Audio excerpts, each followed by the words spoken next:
విదేశాల్లో చదవాలనుకుంటున్నారా? అయితే విదేశ్ కన్సల్ట్ ని సంప్రదించండి. నమస్తే, నేను విజయ్. కాంగ్రెస్ పార్టీ ఆంధ్రప్రదేశ్ చీఫ్గా ఉన్నటువంటి షర్మిల చేసినటువంటి వ్యాఖ్యలు ఇప్పుడు ఏపీ రాజకీయాల్లో ఎలాంటి దుమారాన్ని రేపబోతున్నాయి. ముఖ్యంగా ఆమె చేసినటువంటి కామెంట్స్ జనసేన పార్టీ విషయంలో, ఆ పార్టీ అధినేత పవన్ కళ్యాణ్ విషయంలో. బీజేపీకి బీ టీమ్గా జనసేన మారిపోయింది ఏపీ నుంచి. అలాగే ఏపీ మతసేనగా జనసేనగా మారిపోయింది. దీని గురించి డిస్కషన్ చేద్దాం. ఆమె చేసినటువంటి వ్యాఖ్యలు, గతంలో కూడా బీజేపీ సపోర్ట్తో ఇక్కడ పాలన చేశారు అంటూ తన సోదరుడు జగన్మోహన్ రెడ్డి మీద విమర్శలు చేసినటువంటి షర్మిల ఇప్పుడు తాజాగా పవన్ కళ్యాణ్పై చేసినటువంటి కామెంట్స్ని ఎలా చూడాలి? మనతో పాటున్నారు పొలిటికల్ అనలిస్ట్ చంద్ర శ్రీనివాస్ గారు. నమస్తే సార్. నమస్కారం అండి. సో షర్మిల గారు మొన్నటి వరకు కూడా అంతకుముందు వారి అన్న అధికారంలో ఉన్నప్పుడు జగన్మోహన్ రెడ్డిని టార్గెట్ చేశారు. ఇప్పుడు తాజాగా పవన్ కళ్యాణ్ గారిని ఏంటి అంటే బీజేపీ నడిపిస్తోంది పవన్ కళ్యాణ్ని, జనసేన కాస్త మతసేనక బీజేపీ మతసేనగా మారిపోయింది అని ఆమె చేసినటువంటి వ్యాఖ్యలను ఎలా చూడాలంటారు? ఏంటంటే ఆంధ్రప్రదేశ్ మతసేనగా మారింది, ఆంధ్ర మతసేనగా జనసేన మారింది అని చెప్పి ఆరోపించారు. జగనన్న వదిలిన బాణం, జగనన్న కోసం గతంలో, ఇప్పుడు కాదు. అదే గతంలో జగనన్నకే వ్యతిరేకంగా ఉన్న నేను అదే చెప్పబోతున్నాను సార్ విజయ్ గారు. జగనన్న వదిలిన బాణం సంవత్సరం పాటు ఆయన కోసం పాదయాత్ర చేసి ఆయన పదవి చేయకుండా, సొంత చెల్లెలని కూడా చూడకుండా పక్కన పెట్టే తలికి ఆయన బాణం ఆయన వైపే దూసుకెళ్తుంది. మొన్నటిదాకా బీజేపీ విషకౌగిలించి నువ్వు బయటకు రా, మతతత్వంతో నిండి ఉన్నావు, 5 సంవత్సరాల రాష్ట్రానికి మీరేం చేయలేదని చెప్పారు. ఇక అయిపోయింది. ఇప్పుడు వంతు పవన్ కళ్యాణ్ గారిని విపరీతంగా అప్పుడు పొగిడారు, ఇప్పుడు పవన్ కళ్యాణ్ గారిని విమర్శిస్తున్నారు. ఇప్పుడు అదే సమయంలో మతం గురించి చెప్పేటప్పుడు మీరు ఎక్కడున్నారనేది ఆలోచించుకోవాలా. మీ అన్నగారు ఏం చేశారు? డిక్లరేషన్ సంతకం పెట్టారా? సాక్షాత్తు పవన్ కళ్యాణ్ గారు వెళ్ళి వాళ్ళ పిల్లలిద్దరి చేత డిక్లరేషన్ మీద సంతకం పెట్టి తిరుమల దర్శనం మీరు ఆ రోజు వెళ్తానుకున్న జగన్మోహన్ రెడ్డి గారు ఎందుకు వెళ్ళలేకపోయారు? మీరు అదే సమయంలో మీరు ఇన్ని మాటలు చెప్పేవాళ్ళు. మీరు తర్వాత బ్రదర్ అనిల్ గారు ఏంటి, ఎక్కడి నుంచి వచ్చాడు? ఆయన మతం స్వీకరించాడు కదా, మత బోధకుడిగా ఉన్నాడు కదా, మరి దాన్ని ఏమనాలి? అంటే హిందువులు అంటే అంత చిన్న చూప అనేది ఒకసారి ఆత్మపరిశీలన చేసుకోవాలి. ప్రతి ఒక్కరికి ఇది ఏంటంటే కొద్ది ప్యాషన్ అయిపోయింది. ఇప్పుడు మతతత్వ పార్టీ అని బీజేపీ ముద్ర వేస్తే ఇప్పుడు 2 సీట్లు ఉన్న ఎంపీ సీట్లు ఉన్నది ఇప్పుడు ఎన్ని సీట్లు ఎగబడుతుంది? మూడోసారి అధికారం వచ్చింది. మరి ఏమన్నా ఆపగలిగారా? ఆ సేతు హిమాచలం మొత్తం కూడా కాశ్మీర్ నుంచి కన్యాకుమారి దాకా 20 రాష్ట్రాల అధికారంలో ఉందంటే ఎవరైనా ఆపగలుగుతున్నారా? ఒక వెస్ట్ బెంగాల్, ఒక కేరళ, ఒక తమిళనాడు, కర్ణాటక, తెలంగాణ, ఆంధ్రప్రదేశ్ ఆల్రెడీ కూటమి వచ్చేసింది. తెలంగాణ తప్పితే ఇక మొత్తం ఆల్మోస్ట్ నీకు దేశం మొత్తం విస్తరించింది కదా. ఎట్లా విస్తరిస్తుంది? అంటే ఎప్పుడు కూడా మతతత్వం అని చెప్పి మీరు చెప్పేటప్పుడు బలవంతంగా క్రిస్టియానిటీలో గత 5 సంవత్సరాల్లో ఎంతమంది మత మార్పులు చేశారనేది చాలామంది బీజేపీ వాళ్ళు ఆరోపించారు. దానికి సమాధానం చెప్పాలా? అదే సమయంలో మీ అన్నగారు ఉన్నప్పుడు అనేక మంది 165 దేవాలయాల మీద దాడులు జరిగినప్పుడు, అంతర్వేదిలో రథం దగ్ధం చేసినప్పుడు మరి మీరెందుకు మెలకుండా ఉండిపోయారు? మీరు సమాధానం చెప్పాలి కదా. మతం అనేది ఇక్కడ ఏం కూడి పెట్టదు. ఇక్కడ కాకపోతే సనాతన సంప్రదాయాన్ని గౌరవించుకోవాలనే ఉద్దేశంతో ఆయన ఆ లైన్ తీసుకున్నాడు. ఆ లైన్ మిమ్మల్ని అడిగి తీసుకోవాల్సిన అవసరం ఏం లేదు. ఇప్పుడు 100% స్ట్రైక్ రేట్తో పవన్ కళ్యాణ్ వచ్చాడంటే షర్మిల గారి సలహాలో లేకపోతే ఇంకొకరి సలహాలు తీసుకుని ఆయన రాలా. ఆయనకై ఆయన దేశం అంటే భక్తి ఉంది, దేశం జాతీయ భావజాలం ఉంది, హిందూ సనాతన సంప్రదాయం అంటే గౌరవం ఉంది, మోదీ గారు అంటే అపారమైన గౌరవం ఉంది. కాబట్టి వచ్చారు. ఎవరితో వెళ్ళాలి ఏందనేది ఆయన నిర్ణయం తీసుకుంటాడు. మరి మీరు ఎందుకు ఎంపీగా పోటీ చేస్తే గెలవలేపారు? కాంగ్రెస్ పార్టీ 100 సంవత్సరాల చరిత్ర ఉన్న పార్టీ మిమ్మల్ని అధ్యక్షురాలుగా చేసింది కదా. వైఎస్ రాజశేఖర రెడ్డి గారు తనయ్యగా మిమ్మల్ని మీ సొంత అన్నయ్యే మోసం చేసిన మిమ్మల్ని కాంగ్రెస్ పార్టీ హక్కును చేర్చుకుంది కదా. మీరు ఎందుకు గెలవలేపారు క్షేత్రస్థాయిలో? అంటే మీది చరిష్మా పని చేయలేదు. ఇక్కడ ఏదో ఎవరు ఏ పార్టీతో ఉండాలి, ఏ మతంతో ఉండాలి, ఏ స్టాండ్ తీసుకోవాలనేది వాళ్ళ యొక్క విధానాలను బట్టి ఉంటుంది తప్పితే ఎవరు ఉచిత సలహాలు తీసుకోవాల్సిన అవసరం లేదు.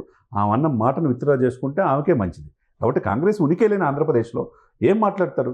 ఇప్పుడు రేవంత్ రెడ్డి రూపేనా, టీడీపీ నుంచి వచ్చిన రేవంత్ రెడ్డి రూపేనా తెలంగాణలో తెలంగాణ ఇచ్చింది కాంగ్రెస్, కానీ రావడానికి 10 సంవత్సరాలు పట్టింది. రేవంత్ రెడ్డి రూపేనా ఇక్కడ అధికారంలో వచ్చింది. మరి ఎందుకు ఆంధ్రప్రదేశ్లో కనీసం పోటీ చేసే అభ్యర్థులు లేకుండా పోయారనేది షర్మిల గారు ఆత్మపరిశీలన చేసుకోవాలా. ఒకవేళ అమ్మ తప్పు చేస్తే, వాళ్ళ గౌరవ అధ్యక్షులు గుండా షర్మిలమ్మ గారికి తప్పు చేస్తే సరస్వతి భూముల విషయంలో కోర్టుకు ఎక్కారు. ఆస్తులు ఇవ్వలేదు, లాక్కున్నారని చెప్పి అంటున్నారు. తన సొంత కుటుంబ సమస్యలు వాళ్ళ సమస్యలు తీర్చుకోవాలి. కానీ ఒక పార్టీ అధ్యక్షుడిగా ఈరోజు లైన్ తీసుకొని ఈయన పవన్ గారు తుఫాన్ అనే దేశ ప్రధాని మోదీ చేత మనల్ని పొందుతున్న పవన్ కళ్యాణ్ గారిని విమర్శించే స్థాయి ప్రస్తుతానికి షర్మిలకు లేదనేదే మనం అనుకోవాలి. సో షర్మిల అంటే ఎన్నికలకు ముందు, ఎన్నికల ప్రచార సమయంలో నేరుగా జగన్మోహన్ రెడ్డిని టార్గెట్ చేయడం జరిగింది. ఆమె చేసినటువంటి స్టేట్మెంట్స్ కావచ్చు, చేసినటువంటి ప్రసంగాలన్నీ కూడా ఏ స్థాయిలో సంచలనం అయ్యా కూడా మనం ప్రత్యేకంగా చెప్పాల్సిన అవసరం. మళ్ళీ కూటమి ప్రభుత్వం అధికారంలోకి వచ్చిన తర్వాత కూడా ఆస్తుల వివాదాలకు సంబంధించి కూడా రచ్చకెక్కారు. దానికి సంబంధించి కూడా ఆమె కన్నీటి పర్యంతమయ్యారు. ప్రెస్ మీట్ల మీద ప్రెస్ మీట్లు పెట్టి మళ్ళీ జగన్ని టార్గెట్ చేయడం జరిగింది. అయితే గత కొన్ని రోజులుగా అన్న మీద విమర్శలను సంధించడం కొంత తగ్గించి ఇటువైపుగా ముఖ్యంగా జనసేన పార్టీ అధినేత పవన్ కళ్యాణ్ మీద విమర్శల్ని ఎక్కువ పెడుతున్నారు. అంటే ముఖ్యంగా సో జనసేనని టార్గెట్ చేస్తే లేదంటే టీడీపీని టార్గెట్ చేస్తే తిరిగి మళ్ళీ పూర్వవైభవం తెచ్చుకునే ప్రయత్నం ఏమన్నా కాంగ్రెస్ పార్టీకి ఉపయోగపడుతుంది అనుకోవచ్చా ఆమె చేస్తున్న వ్యాఖ్యలను బట్టి? కాంగ్రెస్ అనేది కనుమరుగైపోయింది సార్. ఇప్పుడిప్పుడే కొద్దిగా కనపడతా ఉంది. ఎందుకంటే కాంగ్రెస్ ఓటు బ్యాంకు వైసీపీ తీసేసుకుంది. మరి వైసీపీ వాళ్ళు కాంగ్రెస్లో కొంతమంది చేరుతున్నారు, కానీ కాంగ్రెస్లో పోటీ చేసే పరిస్థితి లేదు. ఒకవైపు ఏంటంటే వీళ్ళిద్దరూ ఇలా మాట్లాడటం వల్ల వీళ్ళిద్దరికి పోటీ కనుచూపునలో పవన్ కళ్యాణ్ గారు రాజకీయాలు ఉన్నంత వరకు అటు కాంగ్రెస్ కానీ వైసీపీ కానీ వచ్చే అవకాశం కనపట్ల. కాబట్టి ఆ బాధ అనేది ఉంటుంది. ఎందుకంటే ఇది ఇప్పుడు అవతల వాళ్ళు బలమైన వ్యక్తుల్ని ఎట్లా అయినా కానీ మానసికంగా ఇచ్చేద్దామనే ఉద్దేశంతో వ్యక్తిగతను ప్యాకేజ్ స్టారు, మ్యారేజ్ స్టార్ రకరకాల ప్రయత్నం చేశారు. ఎక్కడ తొనకలేదు బెనకలేదు కాబట్టి కార్యక్షేత్రం నిలబడ్డాడు కాబట్టి ప్రజలు ఆయన ఆశీర్వదించారు. ఇప్పుడు ఆయన ఆల్రెడీ డిప్యూటీ సీఎం అయిపోయాడు. 6 శాఖలు విధులు నిర్వహిస్తున్నాడు, దేశ రాజకీయాల్లో ఉన్నాడు. ఎవరు కాదనలేదు కదా. మీరేమో ఆయన ఎదుగుదలలో ఆపాలనుకుంటే కష్టం. మరి ఆయన గేటుగాడు కూడా దాటేయమన్నారు. వాళ్ళ ఇంటి గేటు దాటలేని పరిస్థితిలో ఎమ్మెల్యేలు ఉండిపోయారు. మరి ఈమె ఏముంది, ఏ హోదా ఉంది? 100 సంవత్సరాల చరిత్ర ఉన్న కాంగ్రెస్ పార్టీ పరిస్థితి ఆంధ్రప్రదేశ్లో అగమ్యగోచరం సార్. ఆమె మాట్లాడినంత మాత్రాన ఇప్పుడు వాళ్ళు అన్నది మొన్నటిదాకా విమర్శించారు. ఇప్పుడు మొన్నటిదాకా చంద్రబాబు నాయుడు గారు అన్నారు. ఇప్పుడేమో చంద్రబాబు నాయుడు తయారు చేసి చంద్రబాబు నాయుడు స్క్రిప్ట్ ఇచ్చి మాట్లాడిస్తున్నారని చెప్పి అన్నారు.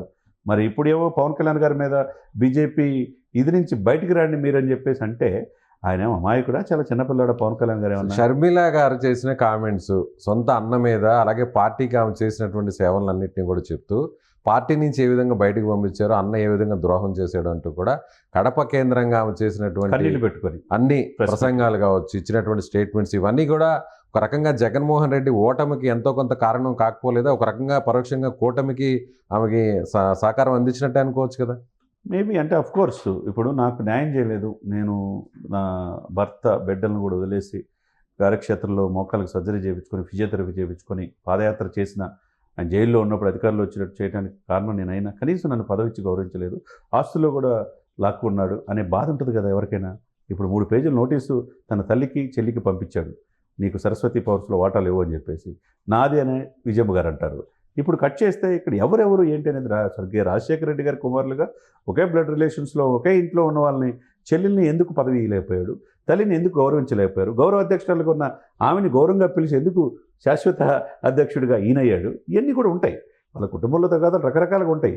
అంటే మీరన్నట్టు కూటమిలో గెలుపులో ఆమె కూడా ఒక పాత్ర ఉంటుంది. ఆ రోజు ఉన్న సిచ్యువేషన్ ప్రత్యక్షంగా కాకపోయినా పరోక్షంగా అయినా సరే జగన్మోహన్ రెడ్డి ఓటమి విజయం కంటే కూడా జగన్మోహన్ రెడ్డి ఓటమిలో చాలా కీలకంగా వ్యవహరించారు. ఉంటుంది. గడపల ఆ స్థానాలు కొన్ని తగ్గడం కోసం కావచ్చు, రాయలసీమలో వైసీపీ అలా తగ్గిపోవటం కావచ్చు, ఆ ఓటమికి కొద్దిగా ఆమె వంతు పాత్ర కూడా వహించిందని మనం అనుకోవాలి. సో ఇప్పుడు ఆమె స్టాండ్ మారుతుంది అనుకోవచ్చు. అంటే నిన్న మొన్నటి వరకు కూడా నేరుగా జగన్మోహన్ రెడ్డిని తప్పితే పెద్దగా వేరే నాయకులను తిట్టే పరిస్థితి లేదు. కానీ కొన్ని రోజుల నుంచి చూస్తే ఆమె స్టాండ్ కొంత మారుతుంది. సో ఇప్పుడు కూటమి పార్టీల వైపు ఆమె విమర్శలు ఎక్కుపెట్టే పరిస్థితి కనిపిస్తుంది. కాబట్టి జగన్మోహన్ రెడ్డి ఆల్రెడీ ఎలాగూ ఓడిపోయారు కాబట్టి 11 సీట్లకు పరిమితం అయిపోయారు కాబట్టి ఆయన మీద ఎంత విమర్శలు చేసినా కూడా ప్రయోజనం ఉండదు, ఇక భవిష్యత్తు ఉండదు కాంగ్రెస్ పార్టీకి, తనకు కూడా వ్యక్తిగతంగా. కాబట్టి ఇక డైరెక్ట్గా కూటమిలో ఉన్న ముఖ్యమంత్రి చంద్రబాబు కావచ్చు, డిప్యూటీ సీఎంగా ఉన్న పవన్ కళ్యాణ్ని టార్గెట్ చేస్తే అంతో కొంత ప్రయోజనం వచ్చే అవకాశం ఉంది అనేటువంటి ఉద్దేశంతో ఇలాంటి వ్యాఖ్యలు చేస్తున్నారు అనుకోవచ్చా? ఇప్పుడు పవన్ కళ్యాణ్ గారు మాట్లాడుతూ అధికార పక్షం మాదే, ప్రతిపక్షం నాదే అంటున్నాడు. 21 సీట్లు వచ్చినాయి కాబట్టి, 11 సీట్లుగా వచ్చినాయి కాబట్టి ప్రజలు మన్ననలు పొందలేరు, మీరు ప్రధాన ప్రతిపక్ష హోదా కూడా లేదంటున్నారు. మరి అటువంటి సిచ్యువేషన్స్లో ప్రధాన ప్రతిపక్ష హోదా కూడా పోషించలేకపోతున్నా, అసెంబ్లీలో కూడా వెళ్ళలేకపోతున్నా జగన్మోహన్ రెడ్డి గారి పాత్ర, ఈమె ప్రతిపక్ష పాత్ర ఇవి పోషించవచ్చు. ఎందుకంటే ఈ పార్టీ కాంగ్రెస్ ఉన్నది కాబట్టి, కాంగ్రెస్కి ఒక ఓటు బ్యాంక్ అనేది ఇప్పుడు గ్రాస్ రూట్ లెవెల్లో ఉంటుంది. హస్తం గుర్తు అనేది కొద్దిగా ముసలి వాళ్ళకి ఉంటుంది. దాన్ని పునరుజ్జీవనం చేయడానికి అంతా ప్రయత్నం చేయొచ్చు. ఆ దిశగా ఒక జగన్నే టార్గెట్ పెట్టుకుంటే కాదు కాబట్టి ఇప్పుడు అధికార పక్షంలో కూడా వాళ్ళు కూడా ఎత్తి చూపించాలి, వాళ్ళు కూడా విమర్శించాలి. విమర్శించినప్పుడే ప్రజల్లో వాళ్ళ పట్ల, పార్టీ పట్ల కొద్దిగా ఒక నమ్మకం, సానుకూలత ఉన్నప్పుడు. అంతే తప్పితే ఇప్పటికిప్పుడు కాంగ్రెస్ అనేది ఇంకో 10 years పాటు అక్కడ లేసే పరిస్థితులు ఆంధ్రప్రదేశ్లో ప్రస్తుతానికి కాంగ్రెస్ లేదు. Right sir. సో ఇది షర్మిల ఎన్ని విమర్శలు చేసినా జనసేన పార్టీ మీద, కూటమి ప్రభుత్వ పెద్దల మీద, ముఖ్యంగా పవన్ కళ్యాణ్ మీద ఎలాంటి వ్యాఖ్యలు చేసినా కూడా ఇప్పట్లో కాంగ్రెస్ పార్టీకి భవిష్యత్తు ఏపీలో లేదు. ఇప్పటి వరకు కూడా నిన్న మొన్నటి వరకు కూడా జగన్మోహన్ రెడ్డిని తిడుతున్నటువంటి షర్మిల ఇప్పుడు సడన్గా జనసేన పార్టీ అధినేత పవన్ కళ్యాణ్ను బీజేపీకి బీ టీమ్ అన్న ఏపీకి మతసేనగా జనసేన మారిపోయిందని ఇలాంటి విమర్శలు చేసినా కూడా ప్రజలు చాలా క్లారిటీతో ఉన్నారు. ఇప్పట్లో కాంగ్రెస్ పార్టీకి పూర్వ వైభవం వచ్చే అవకాశం ఎక్కడా లేదని చంద్ర శ్రీనివాస్ గారు చెప్తారు. మీరేమంటారు? షర్మిల కామెంట్స్పై మీ అభిప్రాయం ఏంటి? కామెంట్ చేయండి. Thank you so much. Suman టీవీలో మీ పర్సనల్ అండ్ బిజినెస్ ప్రమోషన్స్ కోసం కింది నెంబర్కి కాంటాక్ట్ చేయండి.